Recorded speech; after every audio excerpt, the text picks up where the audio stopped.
ప్రార్థనా జీవితం యొక్క ప్రాముఖ్యత తెలియసిన తర్వాత నేను చెప్పాలనుకుంటున్న విషయం ఏంటంటే, మత్తయి 7:7లో యేసుక్రీస్తు వారు ఒక మాట చెప్పారు. అదేంటంటే, అడుగుడి మీకు ఇవ్వబడును, తర్వాత వెదుకుడి మీకు దొరుకును, తట్టుడి మీకు తీయబడును. అడుగుడి మీకు ఇవ్వబడును అంటే అది దేవుడి జ్ఞానం కూడా.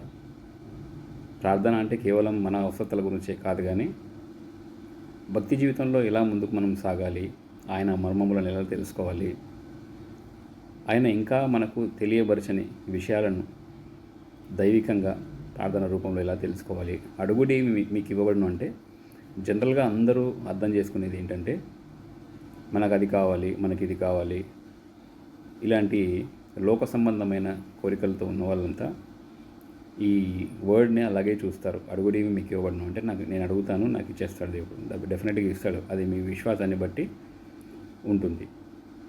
తట్టుడి మీకు తీయబడును. సో మత్తయి 7:7లో చెప్పినట్టు తర్వాత ఏమంటాడు, వెతుకుడి మీకు దొరుకును. దేవుడి మర్మాలు మనం బైబిల్ని చదువుతూ వెతికితే ఆయన మర్మాలన్నీ బహిర్గతం అవుతూ ఉంటాయి, మనకు తెలుస్తూ ఉంటాయి.